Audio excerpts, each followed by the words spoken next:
on Facebook by visiting WTJS.com. Now, here's Frankie. We are back for the second hour of the final broadcast for 2014, the Frankie Lax Show.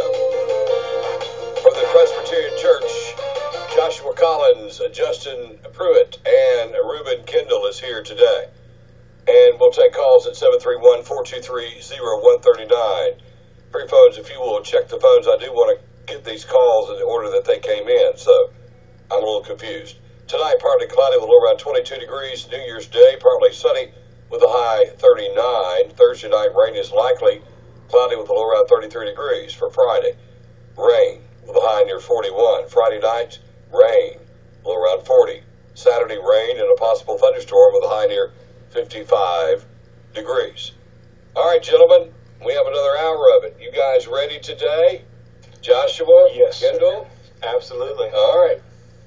You guys are suited up and ready to go. You've got an hour under your belt, and you're all fired up. Now you guys have got the hang of it. You're leaning into the microphone, and you're ready now. And the first hour, y'all were backing away, kind of like, we're Presbyterian. What do you expect? We have calls. First, we'll go to Alan. Hey, Alan, how are you today, sir? Hey, all right. The other day, I want to call in as a retired police officer. Liability is taught a lot. I retired at 36 years in law enforcement, and Frankie, and I just hope that officers don't wait too long before they pull the trigger because of all the liability in it all. I think years ago there was an officer down in Memphis. He didn't shoot quick enough because he was hesitant, and I hope that don't take a lot of officers' lives by thinking, what could happen to them, you know. So liability is taught at the academy. I went in 1975, but I just hope these officers will not be hesitant, you know, by using their weapon when they need to.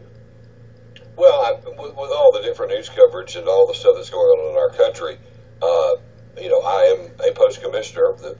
The academy that you went to, I serve on that commission, and I'm also in the security business. I'm sure you're aware of, and the liabilities and so forth that we have to provide our officers.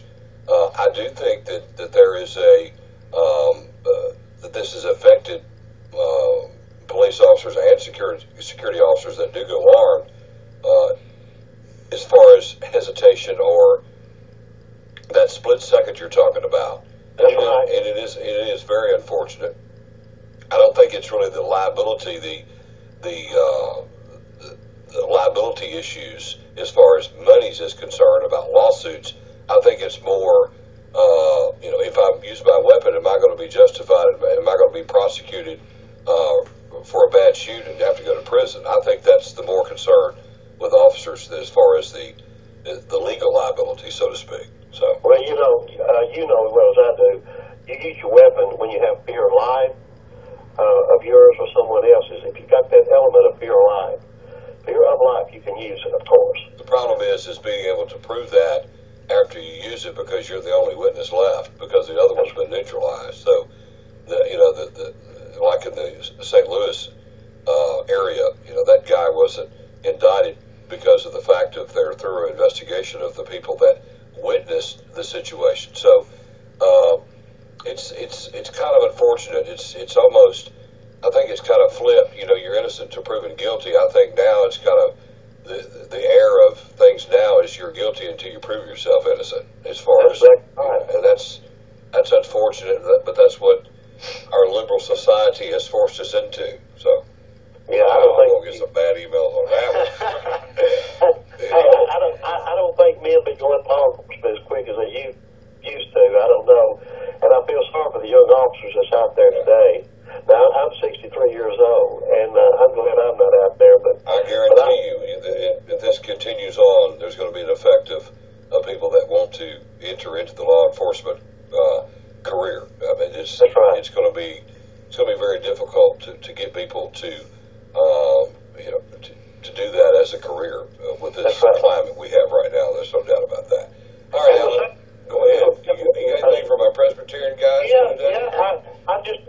turned it on when that lady or that gentleman, that apostolic person was talking and everything. Pretty wound up.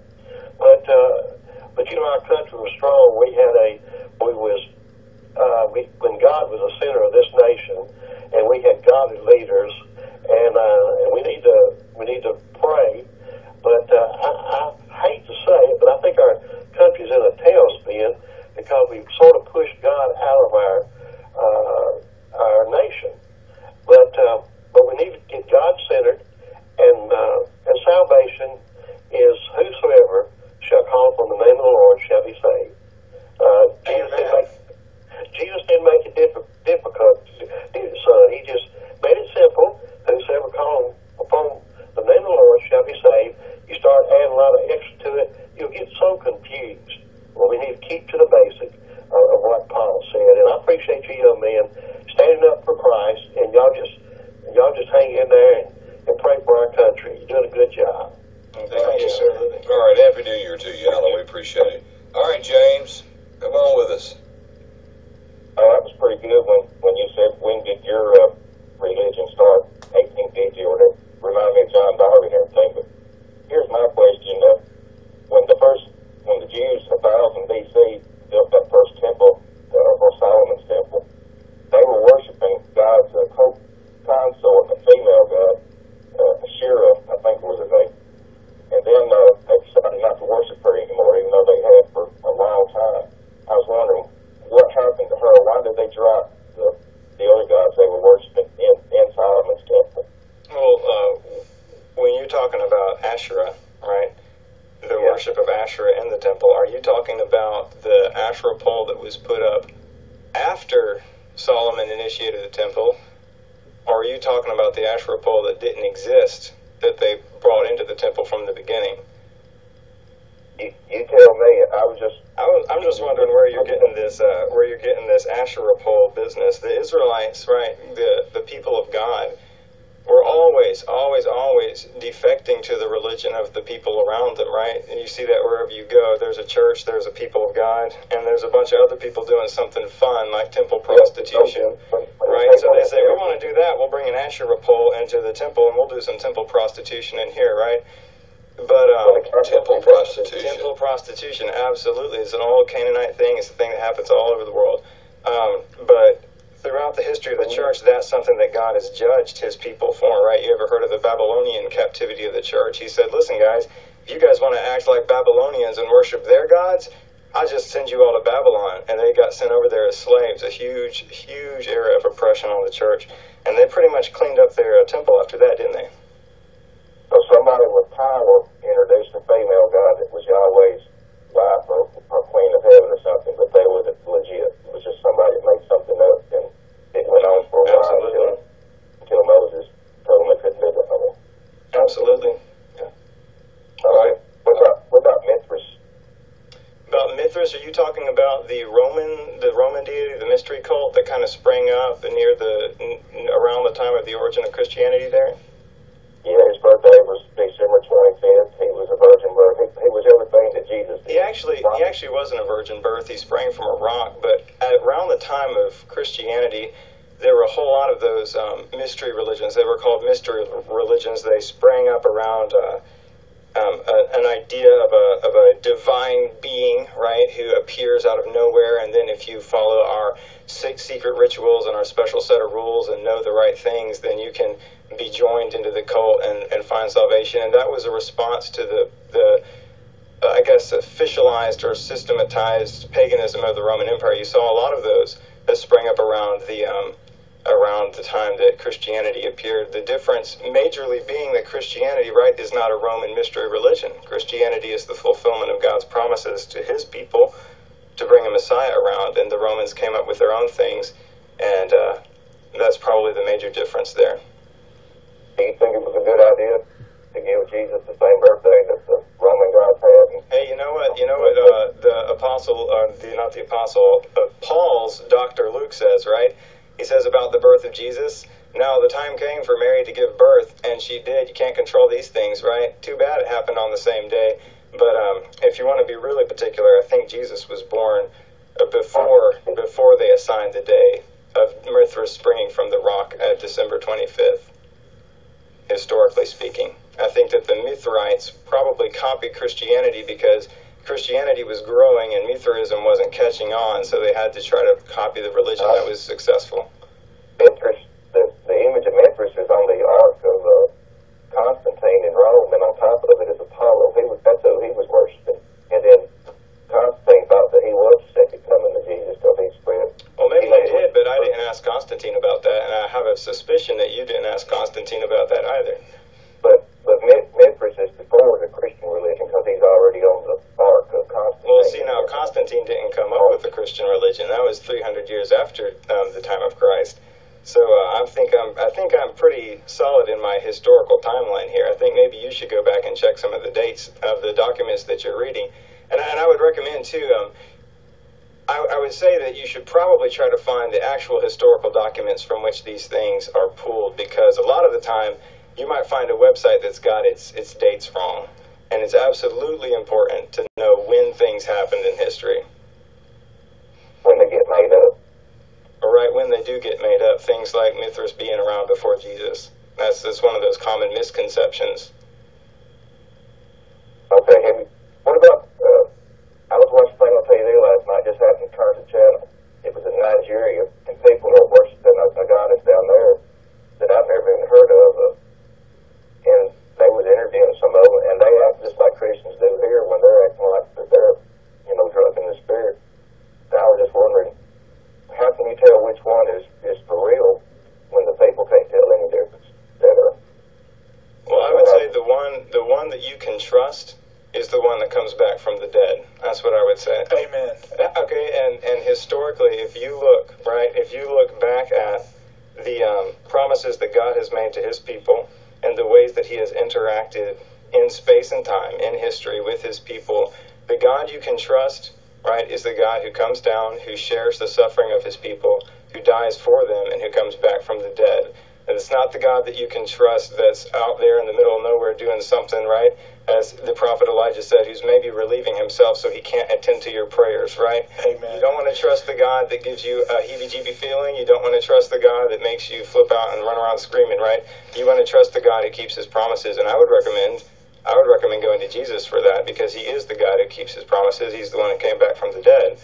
Right? So I don't care if he gives you the same heebie-jeebie feelings that some crazy goddess over in Africa does, but I guarantee you that she didn't come back from the dead, and she's not listening to her people's prayers, right? So I would trust Jesus.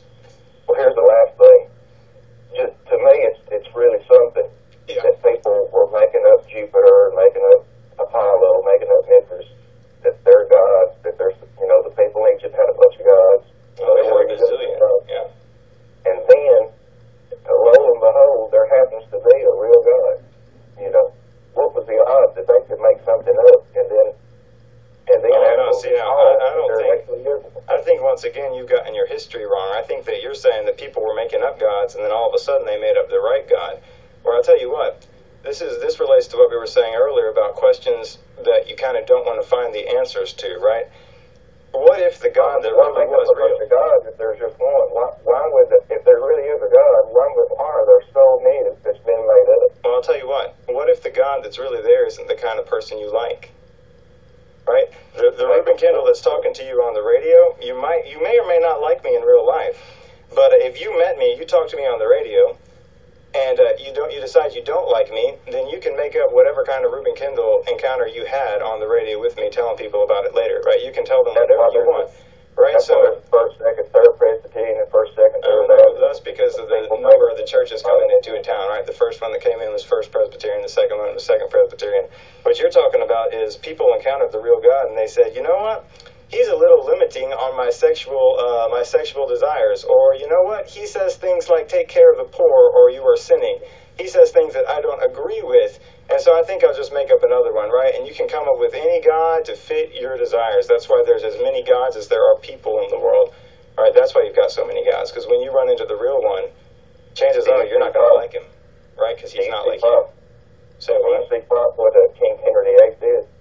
See, I'm sorry, you're talking about King Henry VIII. His problem was that he didn't like his wives, right? He didn't like his wives. He kept divorcing them. See, I think, again, you've gotten your history messed up.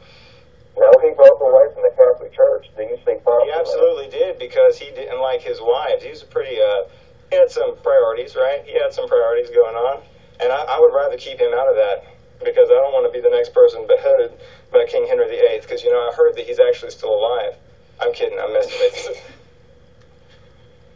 All right, James. Well, I mean, if he broke away from the Catholic Church in error, does that mean that the Church of England is still in error now? You know what, I would worry less about questions like, was what King Henry VIII did right or wrong? Is the Anglican Church correct or wrong? And I would worry more about questions such as, well, say somebody could have asked King Henry VIII in 1580, whenever it was. they did, and he chopped their head off. He did, and they chopped their head off. I wouldn't worry too much about King Henry VIII. I wouldn't worry too much about King Henry VIII, because King Henry VIII is not going to go to hell or heaven for what I wouldn't worry about the King of Kings Somebody and Lord of Lords. I would say Somebody could say, hey, King Henry, was this religion around in 1499? He would have to say no. newsflash, King Henry's dead. They can't ask him that anymore. All right, James, let me move on. I've got a loaded line. We'll move on to Keith. Keith, how you doing today?